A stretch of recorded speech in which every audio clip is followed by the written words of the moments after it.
Okay. Good morning, everyone. This is Laura here with Career Love, and today we have the honor of another Steno royalty, Rich Germosen. He's a freelance reporter in New Jersey, and I'm looking at his resume here. He's reporting for for many, many years, since '92 it looks like. Mm-hmm. CRR, RMR. Last year, third place in the Q&A speed contest, which is super amazing. And so welcome, Rich. And we're so happy to have you here. Tell me about how you actually got into court reporting. What made you choose it? Well, I was a senior in high school. It was 1989. I remember it being, it was October or something, and I didn't know what I was going to do the next year. Somebody told me, we're having a speaker today in English class from some school, so we don't have to, going to have a free period. So I was like, okay. I went to the class, and it was a presentation by the school I went to, Satone Institute. And they had a student that was in 160 writing, and they had a woman presenting, and she would ask questions, and the student, Kelly, would read back. And I thought, this is great. I think I can do this.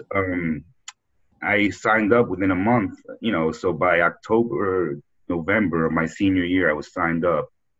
And I was really scared that I wasn't going to like it. I knew nothing about it. I didn't know any reporters. I actually questioning, I'm a very skeptical person sometimes. I was questioning whether, is the school trying to rip me off or, so I went forward. The funniest thing about this story is I was going to be absent that day. By senior year in high school, I had all my credits. And, they give you, I forget, they give you 9 absences a half semester. Honestly, I was taking them. I said, I had a bunch of study halls. Everything was done. And I always wonder what would have happened if I didn't get to do that day. And I tell this story because, things happen for a reason. But I really wonder, would we be sitting here right now if I just didn't go to school that day? I don't know. Luckily, I went. And, and I liked it. I think that when people are good at something, they like it. And if you work hard to be good at reporting, I think you'll get there with consistency. Just be consistent and you'll be better and you'll be happier. So that's basically the quick story of how I got into it. I think funny story. Most people know a reporter or maybe their uncle's a reporter. And I didn't know anyone. So I'm just, I'm glad it all worked out and I'm sitting here today. How long did it take you to get through school? It took 22 months and 6 days for me to graduate or pass that graduating test. In my head, when I started school, there were 106 of us. I'm kind of a competitive person. I wanted to be the first one to start. I don't think I told anyone that. Maybe I told my girlfriend at the time, but I don't remember. I tied with one girl. She passed the same test I passed. So we both finished 22 months and 6 days. Then I had to wait another 2 or 3 months for the Jersey CSR to take that. And I passed the first one. So I was very fortunate to pass the first one. So that was October 1992. So here we are 26-ish years later. So that seems like a really good short time to get through, especially compared to nowadays. What do you attribute that to? Well, when I started theory, the teachers made it sound like if you don't do exactly what we say and practice every day, take your machine, go to the bookstore, turn it in, and, go figure something else out to do.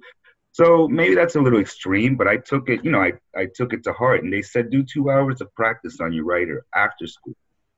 So I was doing that for a little while. And then I thought, what? They're saying 2. Maybe I should do 3. So I started doing 3 hours, and I kept that up pretty good. I remember the first break we had for Christmas, we had, 10, 12 days off. I think I didn't practice for 4 or 5 days or, and I went back to school and I remember being scared thinking, are they right? Am I going to, I skipped a few days. Am I going to be able to pick back up again? But I think just practice. The last 5 months I was in school, I was, a big fear I had was not passing that first CSR examination. So I said, you know what? I'm doing 3 hours now. I ramped it up to 5 hours. So I was doing 2 hours at 5 a.m. before school. And I was doing 3 hours right after school. After school, I would just stay there and did from 3 to 6 o'clock with stopwatch around my neck. Just to, if I was going to the bathroom, I stopped the stopwatch. So I knew I did X amount of time whenever I was done. So I think, I attribute how fast I got out to hard work, practicing. And something else that I figured out after I got out of school, I played the saxophone from 5th grade to 12th grade. And I remember first couple weeks of school, we were doing finger drills. And everyone had their hands on the machine. And everyone was fine until we got to the ring fingers. Mm-hmm. And I hear everyone moaning and groaning. I looked around the room and I was zipping up and down. And I said, what's the problem? What's wrong? Apparently, the saxophone gave my fingers a lot of dexterity. And I also did a lot of practice. Starting in 5th grade, I was doing, I don't know how much practice, but I was practicing the saxophone. And I think in my head, somehow the plan was I was getting my fingers ready to be a reporter. I don't know what else to, attribute it to, but I think that really helped, that really helped me. And I go back to that day in theory where everybody was moaning and groaning on the ring fingers saying, wow, this is really hard. So I think that coupled with, the practice is what got me out, quickly. Yeah, that's great. Yeah. So now you've done pretty much any kind of job, deposition-wise, that you could do. I know that you're a sought-after real-time reporter. Right. And I can see why now. You're still practicing and still always trying to make yourself better even after all these years. Right. What's been your most challenging or most fun, or maybe those two are both one and the same subject matter? I mean, subject matter, I like patent litigation, and a lot of people would say, that's so dry. It's so, I don't know what it is. It's boring or whatever. I've told witnesses before, like they say, oh, how do you do this all day? And I say, listen, you're speaking clearly and I'm getting what you're saying down. I'm having a good day. And, that's what it comes out to. Now, if I have, if I'm in, let's say I'm in New York and I'm doing a patent job, and I don't know, it's always some professor, some expert witness that got real time going. That's what I enjoy, even if it's dry, even if it's like, oh, you listen to this stuff all day, yeah, that's what I do. But that's my favorite type. I don't know, just, being in Manhattan, some expert witness, and the attorneys are always like, I'll look up the attorneys, and like a lot of times they went to Yale, they went to Harvard, went to this, to the school. So, that's basically what I enjoy, that type of work. Yeah. And then we come to your speed contest participations, which you have done for I guess it was, how many years now? Since 2012? Well, yeah, in 2012, I did my first speed. In 2006, I was in the real-time contest in New York. I was a CRR, but I wasn't an RMR yet, so I couldn't do speed. And I said to myself, well, the convention's here in New York. You better go. All I did was go and did the contest. I remember Melanie Humphrey Sontag sat right next to me. It's the first time I met her, and she was so welcoming. And she literally said, she looked at me, she gave me one of those Melanie smiles, and she said, "Isn't this exciting?" And I was like, "Oh, this lady's kind of, she's cool, but she's good. This is nice." So I qualified on one leg, and then I didn't do another contest until 2012 because I was trying to get the written part of the RMR, and I just historically not the best at written knowledge tests. So I was able to squeak by, finally passed the last written for the RMR that they offered, because after that they were going to grandfather everybody. If you had the skills, they were going to do away with written knowledge.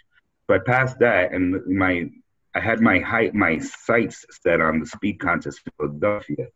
I had read about the speed contest years ago in the JCR.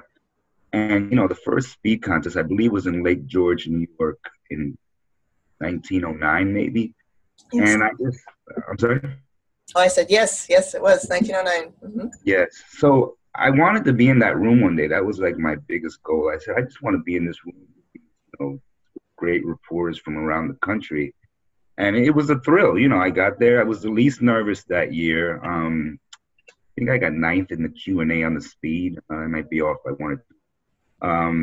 So it was a lot of fun, and then, so I've been doing the speed and the real time, consistently since 2012. Yeah. Yeah, and then last year, third place. That was great. Last year, yeah, I got third place in the very difficult 280 Q&A. Yep. Mm. There were four of us total that qualified. And right before the award started, I remember Laura, you came up to me and you said, where are you going to be sitting? Because I want to be close to see your, whatever. And I was just thinking to myself, there's no way, But I remember that. I was like, it was very nice that you came over and you said that. And, and that I was able to go up on stage because I was not expecting to go up on stage, especially after they said whatever the results were for higher places. And I said, oh, okay. I looked up and I didn't see my name around 12.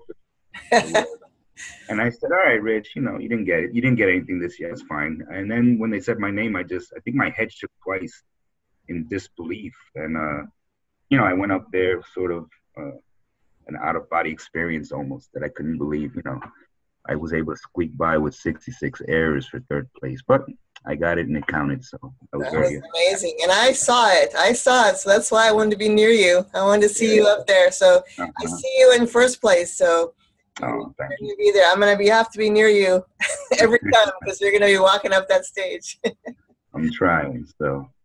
So I think I probably know the answer to this question, but I like to ask people, how do you keep your love affair with court reporting alive? We meet in our profession so many burnt out reporters. How do you do it? I mean, I started practicing consistently. I think it was 2011, 2010 or something. I forget, what, but I remember joining Magnum Stano, and following Mark Kislingberry and just practicing. And I've noticed, it makes a difference. I think if you practice, you're going to sort of fall in love with reporting all over again, I think. And, there's ups and downs. Just 2 days ago, I actually didn't feel like practicing. It was very strange. I don't know, maybe I was just too tired.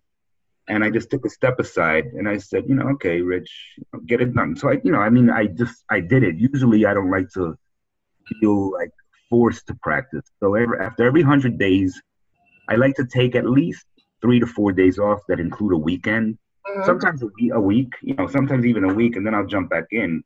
And we have if people aren't aware, Laura's on our practice page, and she is our leader in days practice. She just completed maybe a month ago 1,095 days, which is 3 consecutive years. And I've gotten up to day. I think my highest was day 300, maybe in 2017. It was good to get up there, but something told me, people were saying, well, you're at day 300, go to 365 and then 400. And then I just felt like I didn't have it in me. I don't want to practice and feel like a chore. So for me, I take off the 3, 4, 5, whatever, a week off in between 100 days. And that sort of recharges my batteries. And it just gives me a mental break. Now, if you can get to day 1,000, all power to you. We have 2 other members that just got to the 3-year mark. It's an incredible thing. And the one gentleman, Jerry from Arizona, I believe, where Jerry's from, he's out west. He's in his late 60s, I believe, and he's just such an inspiration. He wants to keep practicing, and he doesn't practice 15 minutes. He practices, I don't know, Jerry practices 45 minutes minimum, and I think he's 67, 68 years old. And he said this, he joined the group, I think, in 2015. And he said he's never going to stop practicing, and it's very inspirational to me just because he said, God willing, he's going to report into his 80s. He said that's his plan, at least, and keep practicing. And I think it's just great, that he has sort of found this love with reporting and practicing and improving. So I think if, like I said earlier, if you're good at something, you're probably going to enjoy it. If you're good at playing the saxophone, you're going to enjoy it. If you're good on the machine, you're going to enjoy it. That's what I think. And if you work hard at becoming good, you will become good. Mm-hmm. So, yeah. So speaking of practicing, let's talk about this group you started. It's become this gigantic phenomenon now in our world. Right. When you first started it, did you envision this big thing with waiting lists and you're having to turn people down? I honestly did not. When I started, I started the page just because I wasn't being consistent. And I said, I think you need to be consistent. One of the things I hear at the speed contest a lot especially a couple of years ago, was I wish I would have practiced more. Mm. And I said, I keep hearing this from big names, like the big Yeah. people that, that are on the page. And I was like, that's true. Why can't we string together 100 days or something? So I just sort of started the page. Actually, no, I was on a 100-day exercise page. That's what it was. That's, I guess, where I got the 100 from. And I was posting my practice on there in addition to the exercise, like for 17 days. And Ann Vosberg, a reporter out in the Detroit area, she told me, Rich, make the page and they'll come. So I just made the page. I added random friends, just where was, on my friend list, I just added them. Some people left, some people, stayed. And after about maybe a year or so, I made it secret. It really blew up. There were probably 300 people in there. And people could just hit the join button and they would just join. It was different back then. I wasn't managing the way I do now, where when there's a new ad, I have a welcome post. So the page has evolved and people have just taken the ball and ran with it. For me to think then that I had to know 365 days, everybody knows. 730 days is 2 years. People probably don't know that. I need to know that now, because if I see someone posting in the early 700s, I have to, well, I should, I want to acknowledge that they're at 2 years. And then now we have 1,095 days, which is 3 years. And I had the 4-year number in my head, but I forgot it. I'll have to write that down. Obviously, keep track of you when you're getting close to 4.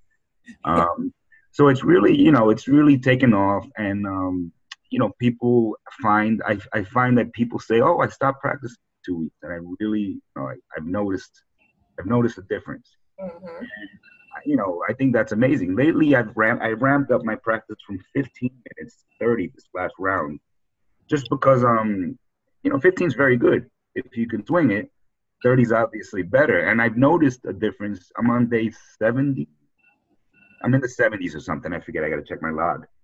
And I've noticed a difference just going to 30 minutes from 15, and I said to myself, I'm not going to call this a 30-minute round just because I want the luxury of scaling back if life gets too complicated or too difficult, and then go to 15. But, I got up to 7. I'm probably going to finish the 100 days, at 30 minutes, I think.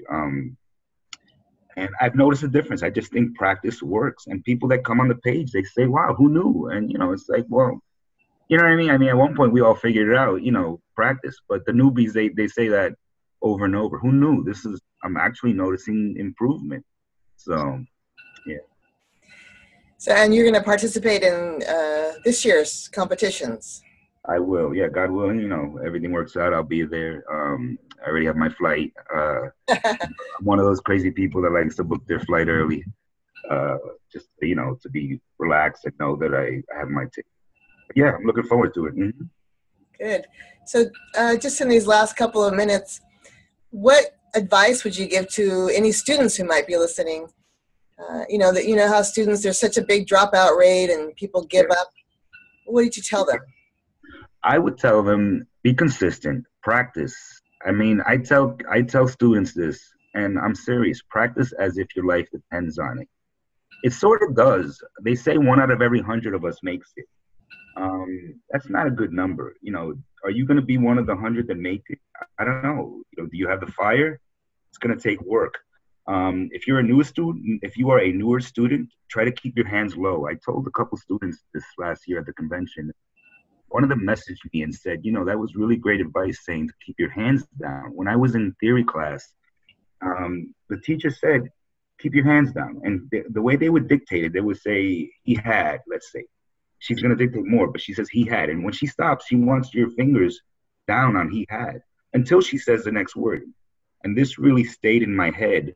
Rich, keep your hands down, keep your hands low. She would say, her name is Judith Morgan. She's on my Facebook, but whatever. But she would say, the less you come up, the less you have to go down. So I try to grab any younger students or once you're at a certain speed, whatever your style is, that's going to be your style, I think. Like if you're halfway through school, you can try to keep your hands lower. But I tell kids that, one, practice, and don't just practice a day or, Like, you got to be consistent. Keep a log. try to get to 100 days. If you're a student, do 100 days of 3 hours. That's what I would tell you to do. And I'm not kidding. People will think that that's crazy. 100 day of 3 hours? Yeah, you should be doing that. You should be doing more if you can. This is like learning to play the piano, learning to play the saxophone, learning to play an instrument.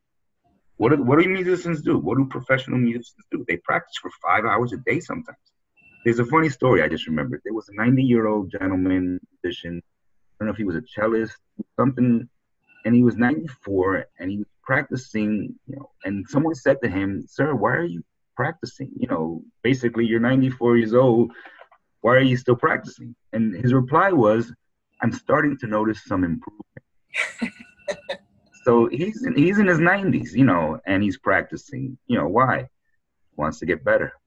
So that's basically, it's not like, I tell kids, it's not brain surgery. Sit down, and do your practice, and hopefully with consistency, good things will happen.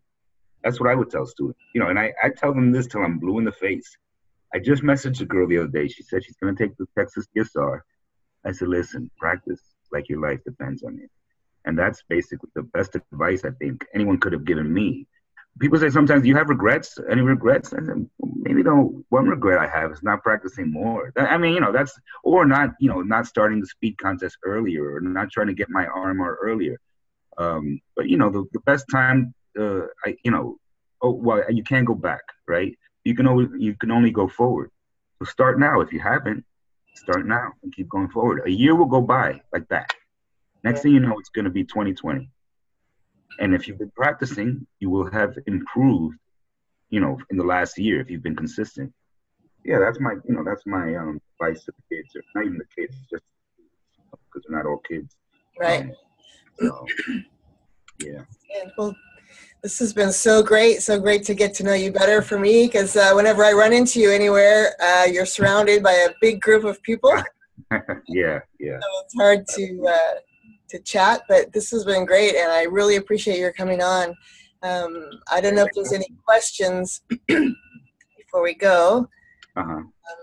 Let me unmute here and see if anyone has any questions. Yeah, I was wondering, could you name a job situation that you learned the most on, and what you learned?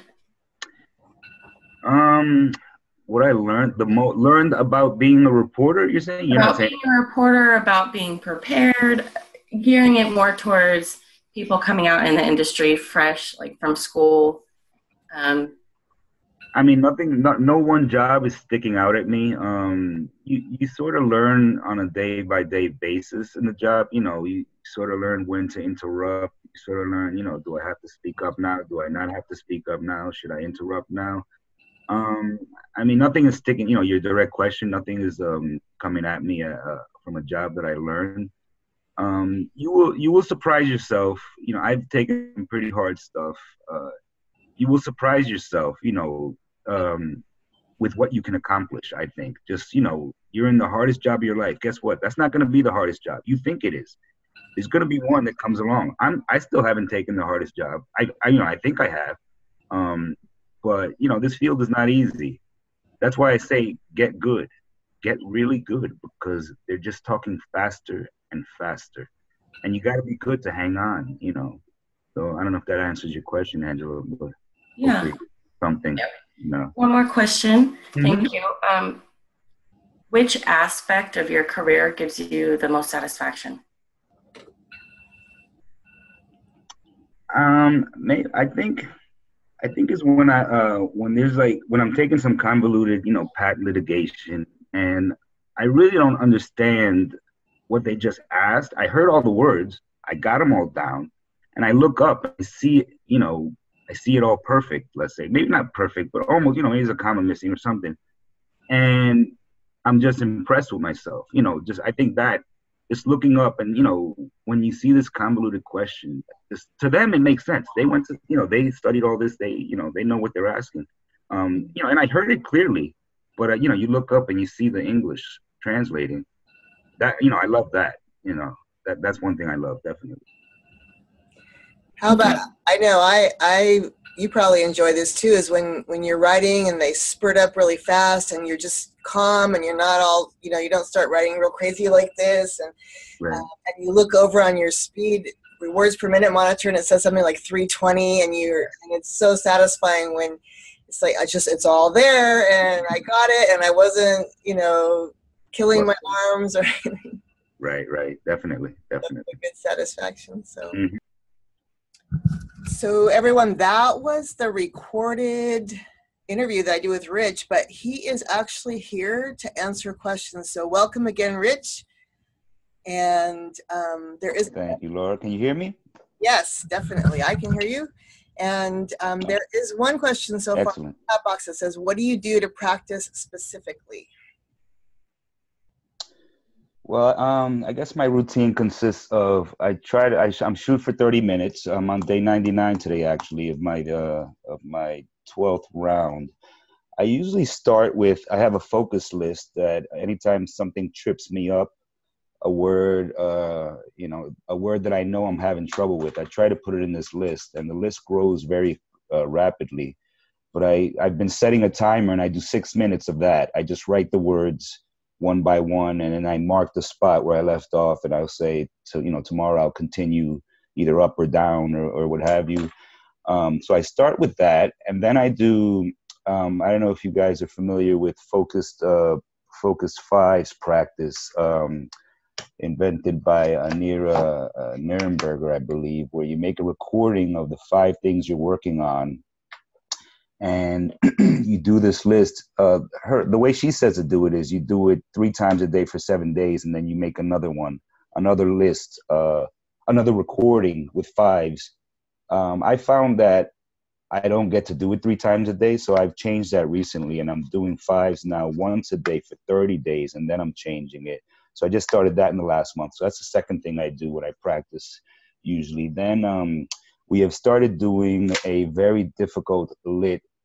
Somebody posted a literary on the practice page maybe 2 months ago, and it was called the Declaration of Independence, or that's what we called it.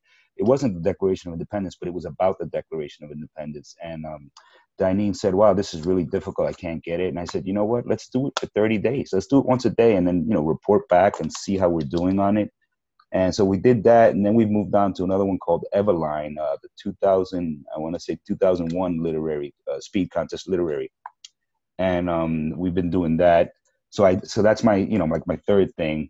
Then after that, I pretty much pick something, something fast from from our practice folder, and just, round out my 30 minutes. Usually it's like 2 more dictations I'll do. So basically that's, in a nutshell what I do in practice. And then it's always in the back of my head. I want to get 10 minutes done at night. I have done it. It's on my list to do, and I'm probably, we're ramping up for, we're about 160 days till the speed contest. So I may throw in some 15 minutes at night when I can. That's what I've been saying for a couple of years, and I never get around to it. So that's in a nutshell the practice that I do daily. And there's another question that says, I noticed that a lot of the greats tilt their tripod. Was that always your style, or when did you start doing it? It was not. I noticed Tammy Frazier tilting her tripod way back in, I think, 2013. And I sort of just looked and said, oh, that's interesting. But I never thought to try it. Maybe 2 years ago, I think I said, I had the tilting tripod, and I said, let me just try this. And I was amazed that it felt natural. It felt good. And at first it was a slight tilt. Now, apparently, I put pictures on Facebook, and people are like, do you really write that way? It looks worse, I guess, when you're looking at it from the side. But depending on the height of the chair, I will tilt it just about all the way. I know I was at a job a couple of days ago, and something felt a little weird, and I tilted a little less, I guess maybe the height of the chair. So, yeah, I do tilt. It wasn't always something I did. I was sort of, I guess, copying, some of the people around me. And so now I'm a tilter, yeah, I guess you could say. A tilter. Yeah. Any test-taking tips you can share? Well, one thing I've noticed is people hate when they hear the words "ready, begin," and like they say specifically, I fall apart when I hear "ready, begin." I don't know how the words don't bother me. I sort of, when I hear ready begin, I always take in a deep breath and then I always let it out. And I think that helps. I'm not sure. I caught myself doing it. I actually do it at jobs and I guess I didn't realize it. I think I do it at jobs more because I'm exhausted. But, you know, when the videographer says stand by, please, or just when they're about to go on the record, I just inhale and then exhale and just like to start the session. And I think, you know, that's something small that you can, you know, this is specifically if you don't like to hear those words, I guess. It helped me, I guess. And I just told another reporter that recently. I'm sorry, Laura, what was the question? Let me see if I answered your question. Test taking tips you can share. I mean, you know, test taking tips, the number one is practice. I don't know, you know, I say that a lot. Be consistent with your practice. Practice reading through your notes. Don't just practice, you know, writing on the writer. You know, you have to look at your stuff later, and because that's what's going to happen on test day. You're going to have to figure out whatever's sloppy. So you actually need to make that part of your practice. I think if you're a student specifically, you know, you need to practice. I'll put it in quotes, transcribing. It's not really transcribing anymore, I guess, these days, but the way we used to the way we used to type from our notes back in the day. Be consistent with your practice. You know, be honest with yourself. Ask yourself, what am I doing? You know, what am I, you know, am I practicing? Is my practicing getting me where I want to be? Am I just going through the motions? Am I just doing, you know, am I just writing TV and calling that practice? Because if you're just writing TV and calling that practice, you know, that's not going to get you to pass the test. For like 4 or 5 months, I think I said this on the recording, before I took the CSR in New Jersey, you know, I did 5 hours after school. And I said, this is what it's going to take. You know, it's not going to take 15 minutes a day to pass that CSR or pass the RPR. I mean, you know, maybe you're natural, maybe it will, but my advice is buckle down, you know, get these few months in a row before whatever test you're taking. And that's going to make you a better reporter. And that's what's going to get you there.